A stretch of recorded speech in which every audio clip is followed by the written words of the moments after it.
Glória a Deus. Eu agradeço cada um dos irmãos que atenderam esse pedido de estar aqui dentro, ficar aqui dentro. Fique aqui dentro, não saia durante a pregação. Não é em respeito ao que está pregando, mas na palavra. Nós que estamos pregando somos apenas seres humanos, que não temos muito, não merecemos muita coisa, não. Mas a palavra de Deus, ela merece, ela é digna de honra, de louvor. E quando a pessoa sai, quando uma pessoa vai pregar, ou quem está lá fora, fica lá fora, você não está desonrando o pregador. Você está desonrando a Deus e mostrando que a sua fé, a sua crença, ela é quase zero, se não chamar de zero, né? Porque a palavra de Deus é o próprio Deus falando conosco. Eu quero que você abra sua Bíblia no livro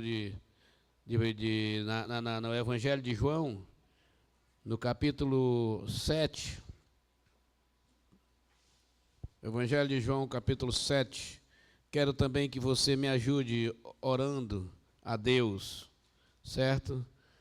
Pedindo que Ele me ajude, me use como instrumento para o louvor da sua glória. Quero que você continue com a sua Bíblia aberta depois da leitura.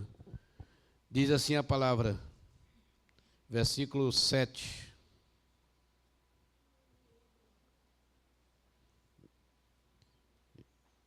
Deixa eu ver só um momento aqui que eu... João, capítulo 7, versículo 1 até o versículo 8, que diz assim a palavra de Deus. Depois disto, Jesus foi para a Galileia e andava de aldeia em aldeia, porque queria permanecer fora da Judéia, onde os líderes judaicos estavam planejando a morte dele. Mas logo chegou o tempo da festa dos tabernáculos, uma das comemorações dos judeus. E os irmãos de Jesus disseram: você deve sair daqui e ir para a Judéia, a fim de que os seus discípulos vejam o que você está fazendo. Pois quem quer ser conhecido não pode agir em segredo. Já que você está fazendo essas coisas, deixe que todos os conheçam. Pois nem mesmo seus discípulos ou seus irmãos criam nele. Jesus respondeu: agora não é o tempo certo para eu ir, mas para vocês qualquer hora serve. O mundo não pode odiar vocês, mas a mim, sim, porque eu acuso de pecado e maldade. Vocês para a festa, mas eu não subirei ainda, porque para mim ainda não chegou a época certa. Louvado seja Deus. Como eu pedi, deixe a Bíblia de vocês abertas, para nós acompanharmos versículo por versículo. Eu quero nessa noite falar sobre o tema observando o nosso caminho, tendo Jesus como referencial. Observando o nosso caminho, tendo como Jesus o nosso referencial. Meus irmãos, nós temos no mundo, nós temos dificuldades, nós temos contrariedade, nós temos adversidades também, mas o que nos alegra é que nós não estamos sozinhos nessa história. Nós temos alguém que palmilhou essa terra tendo os mesmos problemas que nós, as mesmas dificuldades. E se nós observar nosso caminho, se nós trilhar o nosso caminho, tendo Jesus como base, como referencial, nós não vamos esmurecer, nós não vamos abrir mão do nosso foco, do nosso objetivo. Ele mesmo disse, lá em João, capítulo 16, e versículo 33, de antemão ele disse: vocês vão ter muitas aflições neste mundo, mas o segredo é não desanimar, né? Tem de bom ânimo, eu venci o mundo. O que ele estava dizendo aqui? Para vencer, tem que ter espírito de coragem, espírito de ânimo, espírito de vida em ação positiva. Se a gente não tiver essas características, a gente desiste nas primeiras horas da nossa caminhada, né? Então, o que nós observamos nesse texto é algo que nos ensina muita coisa. Depois disto de quê? Depois daquele embate de Jesus com os discípulos, que falou sobre o caminho, sobre o pão, e muita gente o deixou. E depois também de alguns milagres, os judeus tramaram como fazer para matá-lo. E ele, sabendo disto, ele, como qualquer ser humano, ele tomou seus cuidados, né? Tomou seus cuidados. Jesus, ele nos deixa lições muito fortes em nossa vida, como nós devemos agir diante das coisas. Tem hora, irmão, que Deus faz, mas tem hora que tem que ser nós que devemos fazer. Tem hora que Deus cura, sem precisar de remédio, mas tem hora que precisa tomar o remédio, entendendo que não tem remédio, não tem médico que faz nada se Deus não tiver na direção. Então, às vezes Deus usa um copo de água para curar, mas às vezes ele toma o melhor remédio e não faz nada, porque se Deus não tiver no meio, é aquilo que Jesus disse: sem mim nada podeis fazer. Então a gente tem que ter sabedoria, maturidade, para a gente saber como agir diante das situações que não são iguais. Cada situação tem a sua identidade, tem a sua característica. E para isso nós precisamos de sabedoria de Deus. E nada melhor do que a gente seguir os passos de Jesus, lendo a sua palavra, lendo os evangelhos, lendo toda a Bíblia, porque nós encontramos em toda a Bíblia rastros de Jesus, porque Jesus era o próprio Deus. Muito embora nessa terra ele se humanizou e viveu como homem. Então, como homem, ele tomou algumas decisões que nós devemos observar. Teve algumas que ele passou pelo meio do povo sem ver, porque Deus o guardou. Mas teve algumas como essa, ele se ausentou, ele se esquivou, ele evitou estar no meio deles. Então Jesus, ele diz a Bíblia que ele já não queria mais estar no meio daquele povo, não queria mais estar andando muito nos holofotes, não queria permanecer mais andando, ele preferiu estar na Judéia, onde estava o seu povo, aliás, na Galileia. Ele foi para perto da sua família, mas infelizmente, para a sua tristeza, ele percebeu que a família também, que ele queria tanto se amparar, não era o local tão propício. No meio da família, ele não encontrou tanto amparo, tanta proteção.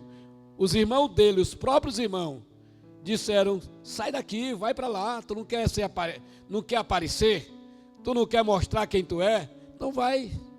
Porque a Bíblia diz que até os irmãos dele não acreditavam nele. Agora eu pergunto, como Jesus ali, como um ser humano, se sentiu diante da multidão, diante da sua família, entendendo que o próprio familiar não acreditou nele. E eu quero dizer que também não é diferente com você, não é diferente comigo. Quantas vezes você não já enfrentou situações parecidas?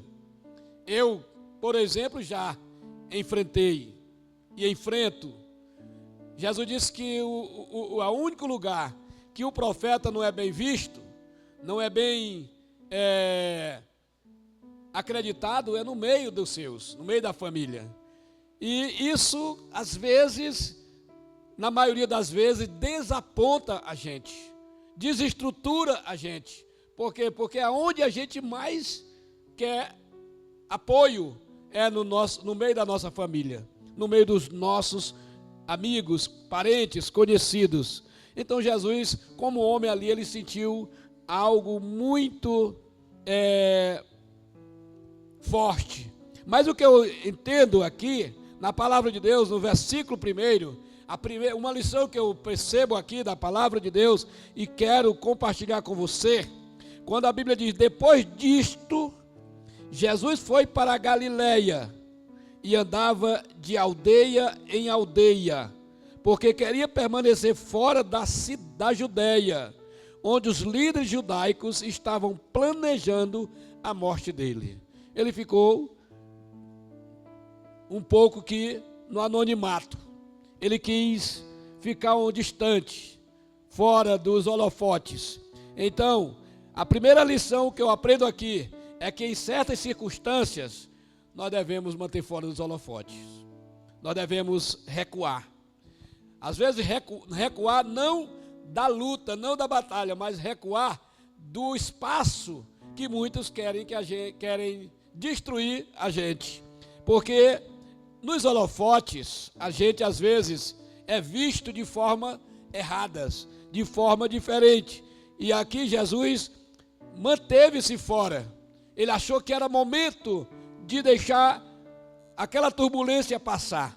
E a minha observação para a igreja, para os irmãos que estão nos ouvindo agora é: se isso aconteceu com Jesus, o Filho de Deus, o que não deve acontecer conosco? Porque não deve acontecer com a gente. Jesus um dia, quando ia subir para a cruz, para o Calvário, ele vendo as mulheres chorando, ele fala, volta um pouquinho, conversa com elas e diz: filhas de Jerusalém, não chorem por mim, chorem antes por vocês mesmas e pelos vossos filhos. Porque se assim fizeram com a vara verde, o que não farão com uma vara seca? Que Jesus disse que nós somos vara seca.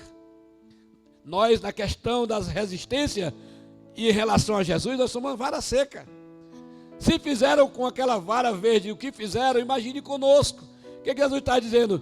Que nós estamos sujeitos e suscetíveis de passar por situações iguais ou piores do que a de Jesus. Mas para que isso não nos deixe lá embaixo, sufocado, nós devemos aprender com Jesus. Há momento que a gente tem que recuar. E recuar nem sempre é sinônimo de fraqueza. Nem sempre é sinônimo de covardia. Recuar, às vezes, biblicamente, é sinônimo de reabastecer. Entender que aquele momento não é um momento melhor. Entender que poderá aparecer um outro momento. Por isso que Jesus disse: se o teu adversário querer tomar a tua capa, deixa aí a túnica. Porque há momento que não vale a pena brigar pela capa. Há momento que não vale a pena dar preciosidade à túnica. Há momento que a melhor coisa é deixar aí tudo. Por isso que Pedro disse: humilhai-vos debaixo da potente mão do Senhor, e ao seu tempo Ele vos exaltará. E esse é o problema. O melhor tempo na nossa vida é o tempo de Deus, mas também não é fácil a gente esperar esse tempo de Deus, porque nós humanos somos mediatistas, nós somos muito preocupados em querer saber do que vai acontecer, que dia vai acontecer. Isso não é um defeito só seu, isso aconteceu com os nossos antepassados. Jesus, quando pregava sobre o fim do tempo, os discípulos ficaram tudo ansiosos, e na hora que terminou o culto, eles chegaram para Jesus e disseram: Senhor, diz quando é que vai ser, qual é o sinal do fim do tempo, quando é o sinal que o Senhor vai restaurar o reino a Israel. Eles estavam ansiosos para saber o tempo. Então é difícil, mas é a necessidade, é necessário, urgentemente necessário, que a gente aprenda a esperar o tempo de Deus dizer: marche, agora você pode ir. Davi, um homem como nós, mas ele foi sempre prudente nessas coisas. Tudo que ele ia fazer, ele disse: Senhor, eu posso ir, eu posso fazer, eu posso perseguir o meu inimigo. Deus dizia: vai, ele ia. Deus dizia: não. Ele um dia entrou na cidade de Keila. Deus disse: Senhor, eu posso entrar? Pode. Quando ele soube que Saul estava atrás dele, ele disse: Senhor, os homens de Keila vão me entregar para Saul? Vão. Eu devo sair? Deve. Isso é lindo, né, irmão? Deus podia livrar ele, não podia? Não, eu vou te guardar. Isso aqui nos ensina a ter prudência, sabedoria, maturidade. Nem tudo Deus vai fazer por você. Você precisa tomar decisões. Você precisa tomar atitudes, mas não sozinho, consultando. Às vezes Deus quer tirar de você alguma coisa para te esvaziar, para te encher de outra melhor. Olha, Elias. Elias, quando soube do bilhete da Jezabel, ele entra de deserto adentro, se esconde dentro de uma caverna, cheio de pessimismo, cheio de negativismo, cheio de pensamentos meramente dele. Ele saiu com uma imagem negativa de Israel, achando que Israel não tinha ninguém mais que adorasse a Deus. E ele chegou até a dizer para Deus: não tem ninguém, só eu restei. Então foi obrigado ele ir para a caverna, para lá Deus encher ele de novo de energias novas e fazer ele voltar pelo mesmo caminho que ele foi. Há um provérbio que diz, né, irmão, o caminho do feio é por onde veio. E Elias teve que voltar refazer o mesmo caminho, só que ele veio reabastecido, ele veio renovado, ele veio com unção nova, ele veio agora renovado e ungindo o rei e ungindo o profeta no seu lugar, para poder ser cumprido o seu desejo, que ele queria sair dessa terra. E Deus disse: unja Eliseu em teu lugar. E ele ungiu, e ungiu os reis para trabalhar. E ele, depois de tudo isso, Deus disse: agora eu vou te trazer para cá, assim como você quer. Então há momentos que o recuo é o melhor. Há momentos que a humilhação diante de Deus é melhor, sempre é melhor. Agora não é o mais fácil caminho esperar, porque Deus não marca a data. Deus não marca a data. Deus não se preocupa em te dar a resposta para dizer assim: eu vou fazer assim, vou fazer desse jeito, vai tal dia vai acontecer isso. Não. Deus, a Bíblia só diz assim: humilhai-vos debaixo da potente mão de Deus, e ao seu tempo ele vos exaltará. Na hora certa, Deus sabe o momento de nos trazer para a frente das câmaras. Mas nesse momento, Ele está dizendo para nós: sai da frente da tela, sai dos holofotes, espera um tempo. Então o que eu vejo aqui é uma prudência de Jesus, mantendo-se fora dos holofotes. E o segundo, no versículo ainda que nós lemos, versículo 2, ao versículo a 5, eu vejo um teste que fizeram com Jesus, um teste psicológico, emocional, que Deus permitiu ser feito pelos seus próprios irmãos. Olha o que diz a Bíblia: mas logo chegou o tempo da festa dos tabernáculos, uma das comemorações dos judeus, e os irmãos de Jesus disseram: você deve sair daqui e ir para a Judeia, a fim de que os seus discípulos vejam o que você está fazendo. Pois quem quer ser conhecido não pode agir em segredo. Já que você está fazendo essas coisas, deixe que todo mundo lhe veja, lhe conheça. E o versículo 5: pois nem os seus irmãos o acreditavam nele. E quando eu li esse texto e orava a Deus e pedia para ele uma luz, para ele me mostrar o que significa, Deus me mostrou aqui um teste que muita gente não passa por ele. teste psicológico, emocional, que mede a nossa prudência, que mede a nossa maturidade, que mede o nosso equilíbrio emocional, que mede a nossa espiritualidade. Muita gente não passa por isso. E nós vemos na Bíblia algumas pessoas que passaram por esse teste. Um deles foi Abraão, quando veio da guerra que livrou Ló e todo o povo de Sodoma, que o rei de Sodoma deu para ele toda a riqueza que ele trouxe. Ele disse: não, longe de mim eu receber essas coisas, porque amanhã você vai dizer que me enriqueceu, e eu tenho promessa, não é do homem, eu tenho promessa, é de Deus. Então, meus irmãos, nós aprendemos uma coisa: nem tudo que é bom vem de Deus. A Bíblia diz que todas as coisas boas vêm do Pai das luzes, mas nem tudo que acontece aqui de bom é de Deus. Nem tudo é para o nosso bem. Deus às vezes permite para ver até onde nós nos equilibramos, que decisão nós tomamos. Estamos no anonimato, estamos fora dos holofotes. De repente vem um teste como esse. Podia Jesus ter dito: é mesmo, está certo, eu vim foi para isso mesmo. Quer saber? Eu vou agora, eu vou lá. Nem todo elogio é bem feito. Você precisa ter sabedoria para entender os elogios, para discernir os elogios.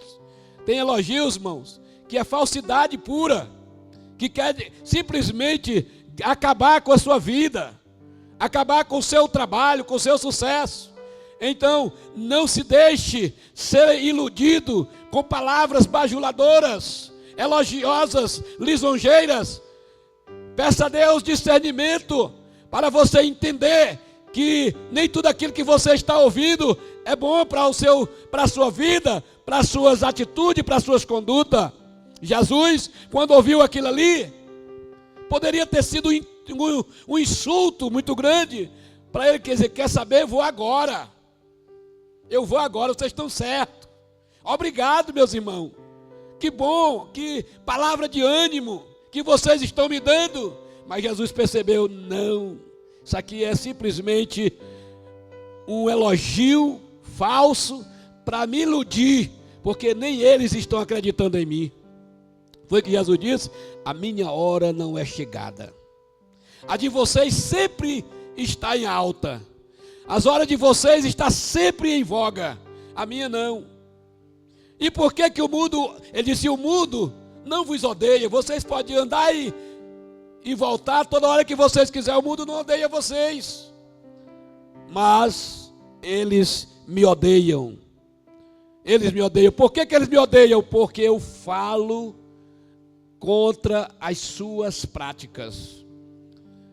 Isso nos ensina muito. Quando você está numa situação que está tudo bem, que todo mundo está elogiando, pare um pouquinho para você tentar descobrir, entender o porquê dessa popularidade. Irmão, quem faz as coisas certas não é uma pessoa popular. Por isso que eu digo, crente salvo na pessoa bendita de Jesus não tem amigos, tem colegas, tem companheiros de estrada. Amigos não evangélicos não tem, nem seu pai, nem sua mãe, se não for crente. Às vezes não temos amigo nem entre nós, são poucos nossos amigos. Imagine lá no mundo: fulano é meu amigo, o fulano tal gosta de mim. Não, eu digo, não tenho medo de estar dizendo nada errado. Quem não é crente não gosta de crente. Quem não é crente não é amigo de crente. A Bíblia diz: que comunhão tem as trevas com a luz? Você quer ver? Comece a ser luz. Comece a fazer o que Jesus diz aqui: o mundo me odeia porque eu trago às claras as suas práticas. Jesus respondeu: agora não é tempo. O tempo certo para eu ir. Versículo 7: o mundo não pode odiar vocês, mas a mim sim, porque eu acuso de pecado e maldade. Na hora que nós crentes salvo na pessoa bendita de Jesus, começar a pregar lá onde nós estamos, lá onde você vive, onde você convive, para seu pai, para sua mãe, para seu amigo de trabalho, onde quer você começar a pregar, dar em cima do pecado, aí você vai perceber que aquela pessoa não era seu amigo, ele não vai querer, ele não vai gostar. Se o que eu estou dizendo aqui não for verdade, então a Bíblia é mentira. E Jesus disse: os nossos maiores inimigos estão dentro da nossa casa. E Jesus disse: não pense que eu vim trazer paz a essa terra, eu vim trazer guerra, e já está instalada a guerra. Pai contra filho, filho contra pai, mãe, sogra contra nora, e assim sucessivamente. Jesus estava falando: se você tomar uma posição e começar a fazer a diferença, e começar a fazer a apologia ao que é certo, quem faz o que é errado não vai querer estar do seu lado. Então é isso que nós temos que aprender. O primeiro teste, entender o que estão dizendo conosco, qual é a finalidade dos elogios, qual é a finalidade da amizade que nós temos, qual é a finalidade dos abraços e das batidas nas costas. Nós precisamos ter sabedoria, meus irmãos. E tem momento que a gente precisa recuar e ficar no anonimato até essa onda passar e chegar o nosso momento. Então, o primeiro teste. E a outra que nós aprendemos nos versículos 6 a 9. Isso aqui é muito cruciante para todos nós. É a maturidade. Você precisa ter maturidade. Jesus tinha maturidade para quê, pastor? Porque a maturidade não nos deixa ficar milindrado. A maturidade não nos deixa ficar cheio de nó por as costas, como diz os mais velhos. A maturidade não nos deixa ficar com beiço. A maturidade não nos deixa entrar em situação, em zona de depressão. Ah, porque fulano de tal, porque disse isso comigo, porque olhou para mim com os olhos tortos, porque não sei o que tem mais lá. A maturidade nos dá a segurança daquilo que nós somos, daquilo que nós queremos e aonde vamos chegar. Com aplauso ou sem aplauso, a tua vida, a minha vida, o teu sucesso, o meu sucesso, a minha vitória, a tua vitória, não depende de opinião e nem de aplauso de ninguém. Só depende de você. Nem Deus mesmo pode impedir a tua vitória, o teu sonho realizado. Nem Deus. Ele é tão poderoso, tão maravilhoso, tão soberano, que Ele não pode impedir a tua vitória, a tua bênção, o teu sucesso. Nem Satanás. A única pessoa que pode impedir, barrar a tua trajetória, a tua fé, a tua vitória, o teu sucesso, diga assim: sou eu mesmo. Sou eu. Sou eu. Se você ficar aí, perder a maturidade, é porque fulano de tal não gosta de mim. É porque fulano de tal, ele dizia que é meu amigo, agora é porque fulano de tal só quer saber da rodinha tal, rodinha acolá, panelinha A, panelinha B.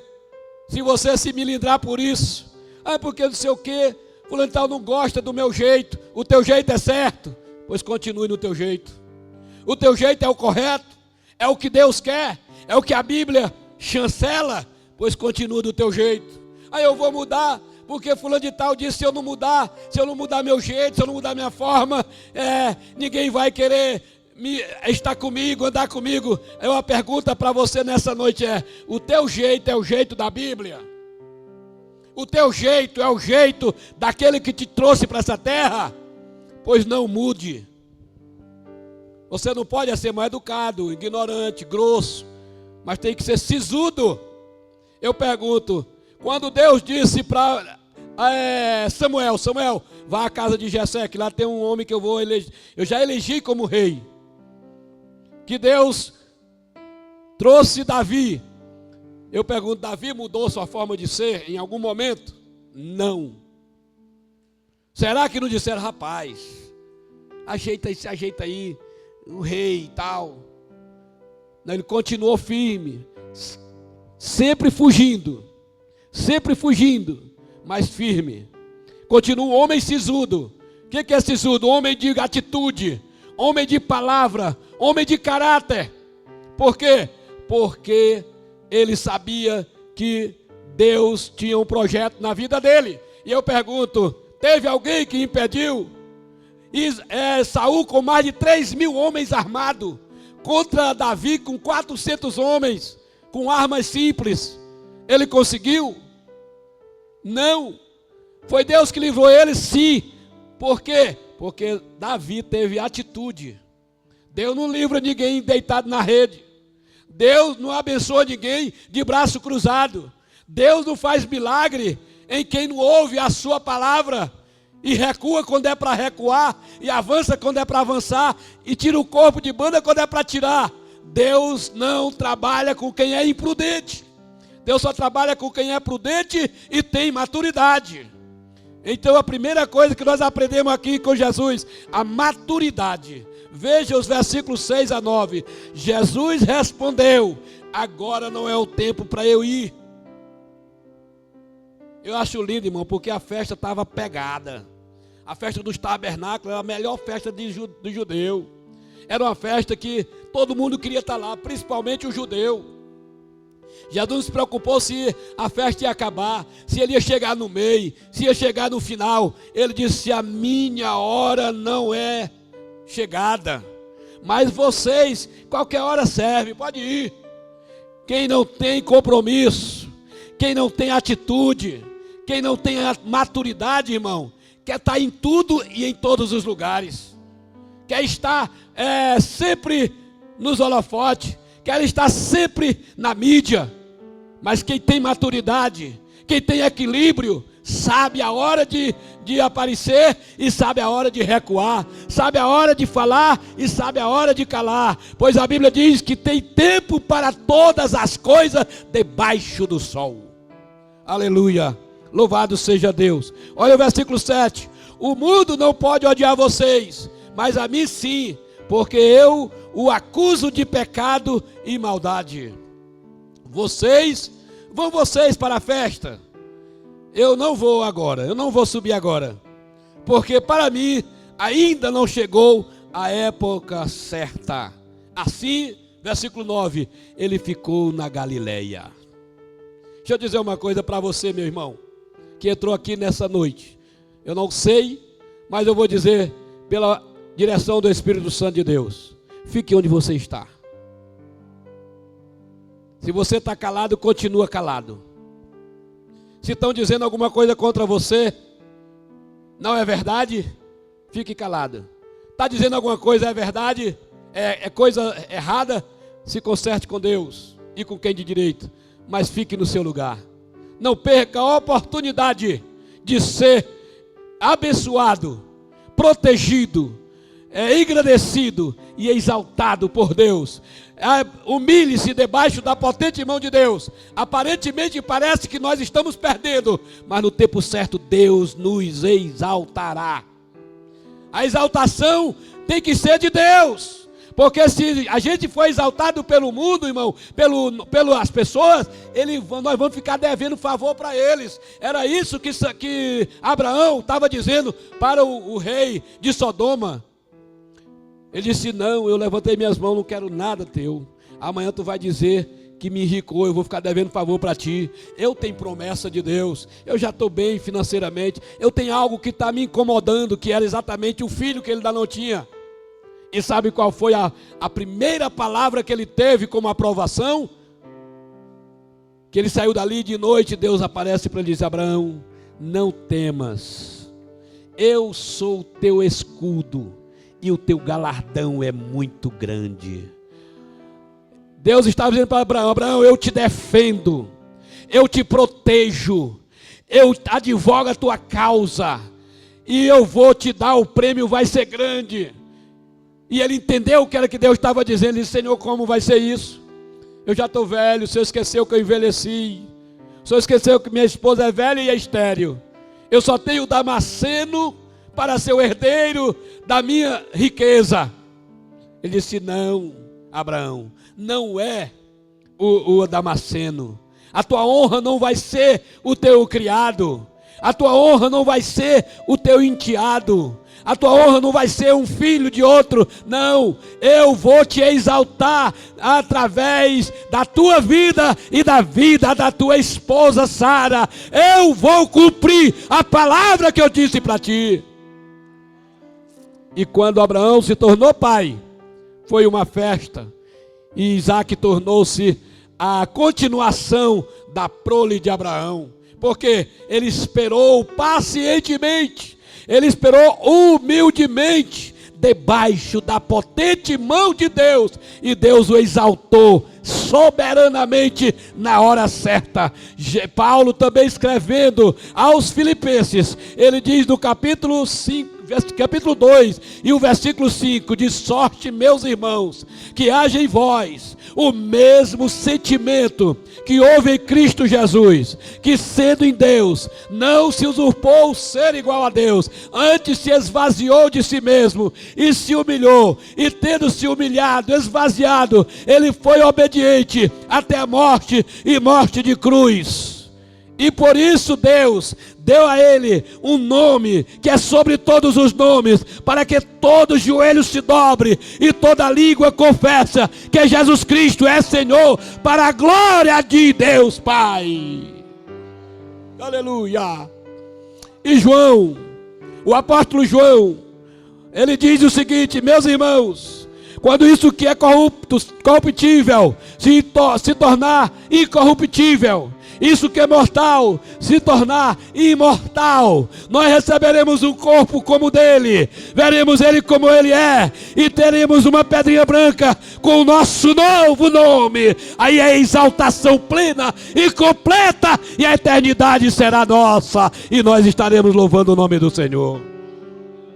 Aleluia. Então, meus queridos irmãos, nesse texto eu vejo aqui a maturidade de Jesus. Ele não ficou milindrado, ele não fez bico, ele não fez cara feia, ele não fez como Acabe porque Nabote não vendeu a vinha para ele, chegou em casa cheio de gondó, chegou em casa todo não queria comer, quer tu tenha, porque Nabote não vendeu a vinha e deu no que deu, mataram Nabote. Eu quero dizer para você, não se milindre. Se você não consegue ser aquilo que muita gente não quer, e com isso muitos te desprezam, fica na presença de Deus, fique debaixo da potente mão de Deus, aparentemente perdendo, mas na hora certa Deus vai te exaltar. E deixa eu terminar, deixa eu dizer para você, bem correndo, uma vida de obediência restrita a Deus é uma das coisas que nós temos que aprender com Jesus. Jesus tinha uma vida estrita em obediência. Jesus foi estritamente obediente ao Pai, por isso foi tão bem sucedido em tudo o que fazia. Tudo o que fazia, Jesus era bem sucedido, porque ele foi obediente ao Pai. E esta é a verdade que nos liberta de qualquer pensamento insubmisso, qualquer pensamento irreverente, se nós formos estritamente obediente ao Pai. Mesmo que nós não sejamos compreendidos, querido, eu vou pedir uma coisa a você: não desvie o teu olhar do alvo. Paulo disse o seguinte: meus irmãos, eu não considero que alcancei, mas uma coisa eu faço, eu esqueço as coisas que para trás ficam e caminho firmemente olhando para o alvo. Por que Paulo esqueceu as coisas para trás? Porque atrás tem conversinha. E o escritor aos Hebreus diz assim: portanto, meus irmãos, visto que estamos rodeados de uma tão grande testemunha, deixemos todo o embaraço e o pecado que tão de perto nos rodeia, e corramos a carreira que nos está proposta, olhando firmemente para Jesus, o autor e consumador da nossa fé. Deixa eu te dizer uma coisa. Vou perguntar: você tem alguma carreira proposta na tua vida? Qual é a proposta que Deus fez para ti? se você tem proposta de Deus, se você tem projeto de Deus, então olhe firmemente para frente. Esqueça as coisas que para trás ficam. Esqueça o pecado que tão de perto te rodeia. E olhe para frente, porque é lá que Deus está dizendo: vinde, bendito de meu Pai, possuí por herança o reino que está preparado para vós.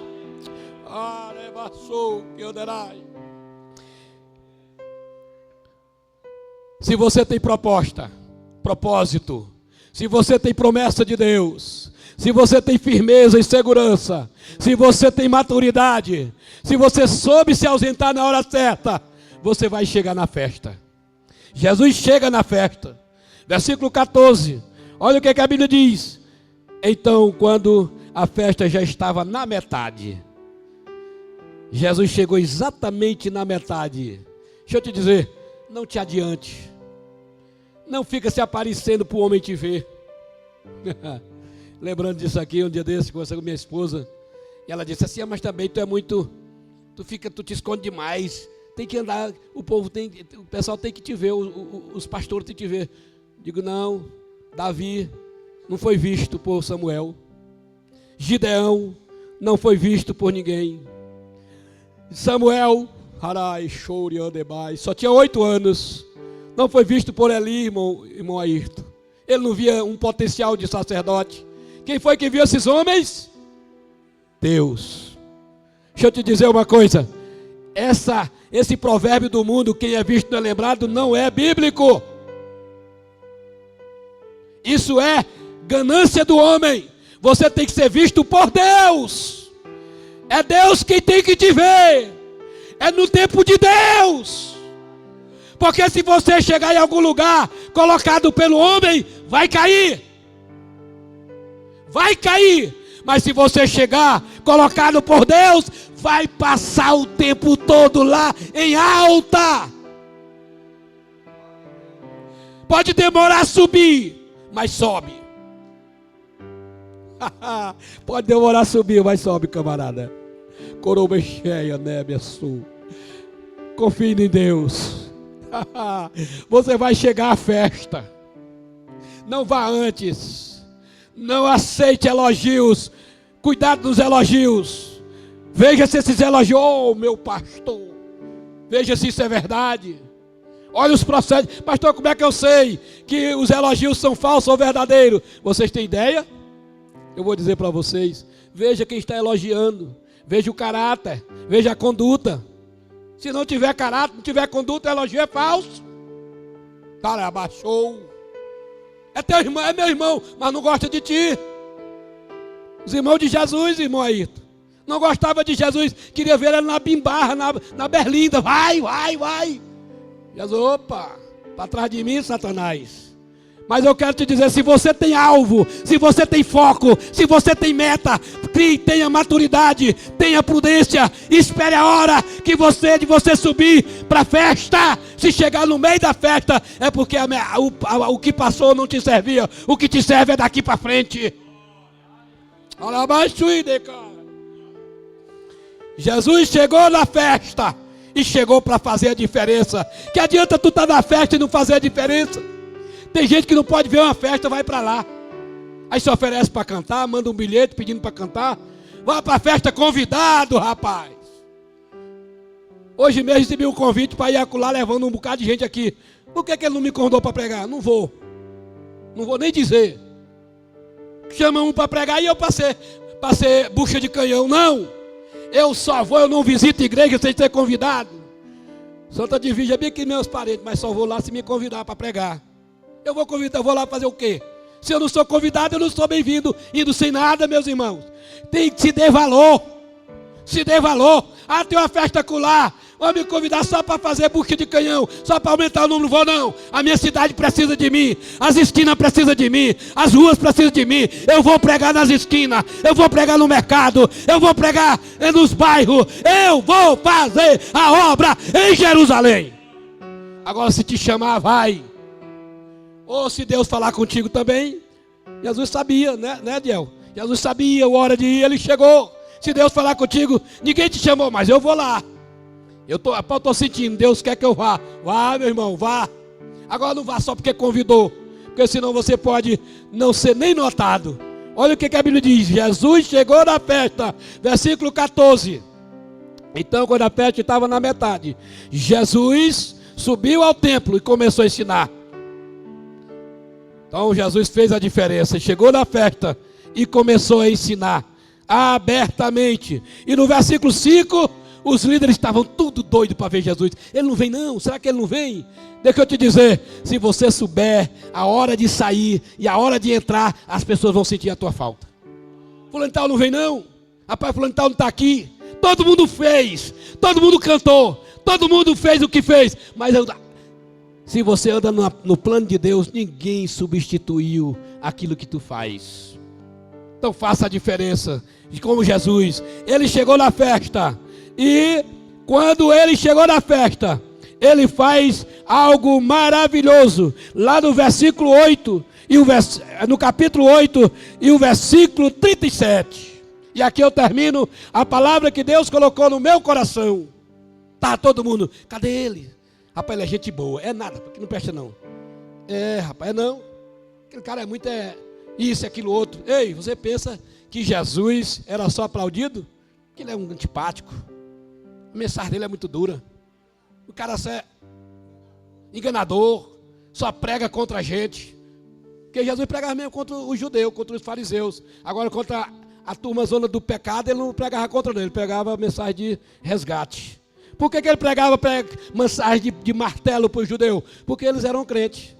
E eles não andavam correto. E eles não gostavam de Jesus. Ele é ruim, ele é isso, ele é aquilo outro. E Jesus ouvindo tudo. E Jesus poderia, Ediel, ter voltado para casa, armado uma rede e caído em depressão. Mas ele soube se recolher na hora certa. Ele teve maturidade, ele teve foco. Então ele soube a hora de ir. Ele foi preparado para ouvir opiniões divididas sobre ele. Opiniões negativas, opiniões mentirosas. Alguns dizendo que ele era bom, mas somente para fazer o H. Mas opiniões também verdadeiras. E sabe o que ele fez? Ele reuniu tudo isso. Encheu o tanque de combustível. Subiu no palanque e gritou: se alguém tem sede, venha a mim e beba. O que é que ele está dizendo? Vocês que têm opiniões divididas, vocês que falam que não sabem, vocês que murmuram, vocês que criticam, vocês que julgam, vocês querem me conhecer, vem para perto de mim, vamos caminhar junto, vamos caminhar junto, vamos andar junto, e vocês vão saber quem eu sou. Quer saber quem é alguém, irmão? Não fique falando de longe, não empreende pelos ouvidos, seja companheiro dele, ande com ele, seja amigo, vá, faça com ele, ouça ele, converse com ele, aí você vai conhecer aquela pessoa, e quando você conhecer aquela pessoa, você vai se tornar um Pedro no dia do Pentecoste. Quando alguém estiver falando mal, você não fala mais, você vai se levantar. Pedro disse: eu não nego, mas negou e foi feio. Mas quando foi cheio do Espírito, conheceu o homem, ele quando estavam falando de Jesus, falando mal de Jesus, ele levantou e disse: não, não é o que vocês estão dizendo. Isso aqui não é bêbado, isso aqui não é vinho, isso aqui é o Espírito Santo que foi prometido por Jesus. Hoje está com 10 dias que nós estávamos no monte e ele disse para a gente vir para cá, e ele cumpriu a promessa do profeta Joel. E quando ele pregava assim, defendendo o Evangelho, a Bíblia diz que quase 3.000 almas aceitaram a Jesus como Salvador. Sabe por quê? Porque ele passou do lado da especulação para o lado do conhecimento, do lado da distância para o lado do companheirismo, do lado do julgamento para o lado da parceria. Quer conhecer alguém? Seja parceiro, seja amigo, seja companheiro, e Deus vai te abençoar. Jesus é o nosso referencial de vida vitoriosa nessa terra. Que Deus nos abençoe e nos guarde em nome de Jesus.